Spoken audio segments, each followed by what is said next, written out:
जो नीचे है उसको ऊपर बैठा दीजिए, ऊपर वाला को नीचे बैठा दीजिए। इस तरह की व्यवस्था की बात उन्होंने नहीं कही थी।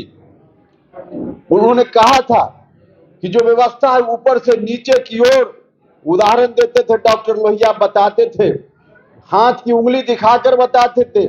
यह जो हाथ की उंगली है, जब हम इसको इस रूप में रखते हैं तो कोई सबसे ऊपर है, कोई बीच में है, कोई नीचे है। परिवर्तन का मतलब यह नहीं कि इसकी जगह हम ऐसे उलट दें, ऊपर वाला नीचे, नीचे वाला ऊपर चला जाए।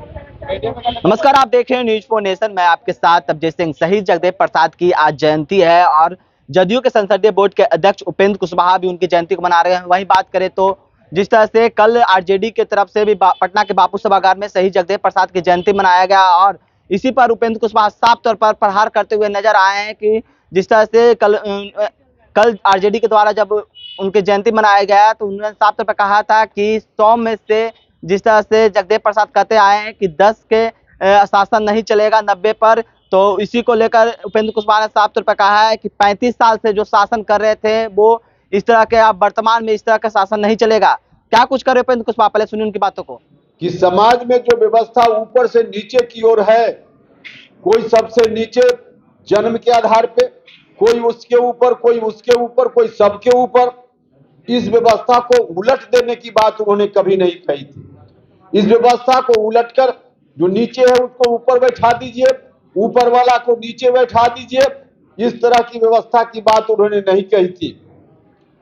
उन्होंने कहा था कि जो व्यवस्था है ऊपर से नीचे की ओर, उदाहरण देते थे डॉक्टर लोहिया, बताते थे, हाथ की उंगली दिखाकर बताते थे।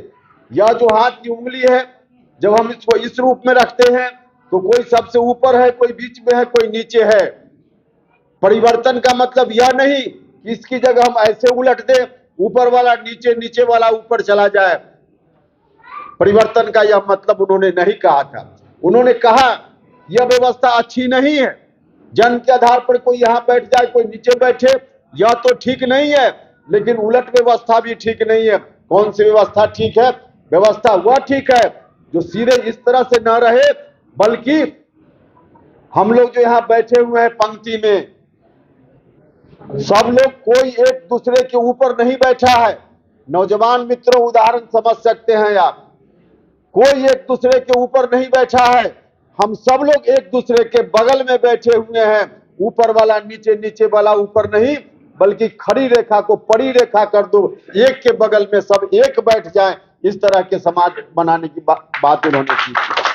एक के बगल में एक, कोई ऊपर नहीं, कोई नीचे, जन्म के आधार पर नहीं, एक के बगल में एक। बगल में कोई अति पिछड़ा दलित भी बैठे, कोई पिछड़ा भी बैठे, बाकी लोग भी बगल बगल में बैठे। ऐसा समाज उन्होंने बनाने का प्रयास किया था, ऐसा समाज। लेकिन आज जिस तरह से बात की जा रही है और जो कुछ भी कहा गया, बापू सभागार में जो कहा गया, भाइयों और मित्रों, कहा गया कि 10 का शासन 90 पर नहीं चलेगा।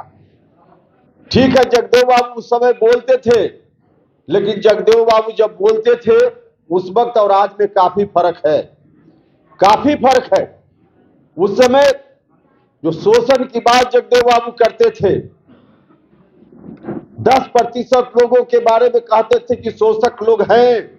निश्चित रूप से आज भी शोषण हो रहा है, लेकिन जो शोषण करने वाले शोषक हैं आज बदल गए हैं, आज बदल गए हैं। जगदेव बाबू के बाद शासन आज कितना दिन हुआ? 15 साल पहले आरजेडी का, और उसके बाद अभी 17 साल। इन 35 वर्षों में किसका शासन है? आज कौन शासन में बैठा हुआ है? जगदेव बाबू ने या उस समय के लोगों ने जो छीनकर सत्ता वहां से लाई, सत्ता कहां सिमट कर रह गई, सत्ता कहां लिपट कर रह गई है? भाइयों और मित्रों, आज इसको समझने की जरूरत है, इसको समझने की जरूरत है। सत्ता 10% के लोगों के हाथ में आज भी है, लेकिन उनके हाथ में नहीं है जो उस समय हुआ करते थे। आज दूसरे लोग हैं जिनके हाथ में सत्ता सिमट कर रह गई है, सत्ता सिमट कर रह गई है। तो लोग कहते हैं, बापू सभागार में जोर जोर से कहा गया, जोर जोर से कहा गया कि जो 90% लोग हैं उनकी भागीदारी 90% की भागीदारी आज कौन खा रहा है? 35 वर्षों में किसके हाथ में वह भागीदारी चली गई? 35 वर्षों में जिसके हाथ में चली गई, बिहार के लोग देख रहे हैं, देश के लोग देख रहे हैं। जगदेव बाबू जैसे लोगों ने जद्दोजहद करके, संघर्ष करके जो सत्ता वहां से छीन कर लाने का काम किया था, उनकी कल्पना थी कि सत्ता वहां से लाएंगे तो सत्ता नीचे तक, गरीब लोगों तक, समाज के अंतिम व्यक्ति तक पहुंचने का काम करेंगे। लेकिन आज कहां चला गया? लोग जोर जोर से कहते हैं। भाई और मित्रों, मैं पूछना चाहता कि जब मौका मिला, इन लोगों को मौका मिला 15 साल पहले भी, कौन अति पिछड़ा समाज के व्यक्ति को इन लोगों ने बढ़ाने का काम किया? किस अति पिछड़ा दलित समाज के व्यक्ति को इन्होंने सत्ता में मजबूत हिस्सेदारी देने का काम किया? सत्ता सिर्फ उन लोगों के लिए नहीं मिला था, एक परिवार के लिए सत्ता का हस्तांतरण नहीं हुआ था। सत्ता का हस्तांतरण इसलिए हुआ था कि गांव में बैठा हुआ गरीब आदमी भी सत्ता को महसूस करने का काम करे। लेकिन एक परिवार तक सत्ता को सिमटाने का काम हुआ उन दिनों, और आज वही लोग बापू सभागार में जोर जोर से कहते हैं कि चिंता मत कीजिए, ताकत देने का काम कीजिए, राष्ट्रीय जनता दल आपकी चिंता करेगा। राष्ट्रीय जनता दल ने कभी चिंता करने का काम नहीं किया। हम तो अपनी पार्टी को कमजोर होते हुए देखते हैं। भाई और मित्रों, वह जो व्यवस्था थी, जिस व्यवस्था में एक परिवार तक सत्ता सिमट गई, उसी व्यवस्था के खिलाफ हमारी पार्टी का जन्म हुआ। लेकिन हमारी पार्टी भी अब उसी ओर देखने लगी है, और जब से उस ओर देखने लगी है तो स्वाभाविक रूप से जिन लोगों ने समता पार्टी के दौरान और बाद में जनता दल यूनाइटेड के दौरान जिन लोगों ने ताकत दी, आदरणीय नेता नीतीश कुमार जी को ताकत दी, आज सब लोग सहमे हुए हैं, सब लोग परेशानी महसूस कर रहे हैं।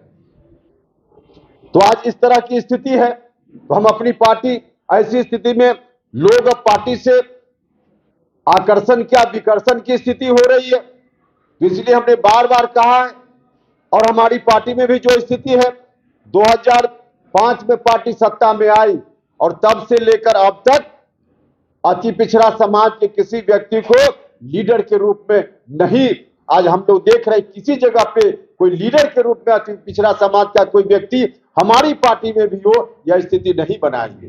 कोई दलित समाज का कोई व्यक्ति हो, यह स्थिति नहीं बनाएंगे। तो भाई और मित्रों, उस वक्त का जगदेव बाबू जब थे, उस वक्त अलग टारगेट था, आज का टारगेट अलग है। इस बात को स्वीकार करने का काम करना चाहिए। कभी त्रिवेणी संघ भी साफ तौर पर सुना उपेंद्र कुशवाहा का, उनका साफ तौर पर कहना है कि आरजेडी जिस तरह से कह रही है, पहले जगदेव प्रसाद कहते थे, लेकिन वर्तमान में इस तरह का शासन नहीं चलेगा। इस तमाम खबरों को बना न्यूज़ 4 नेशन के साथ, नमस्कार।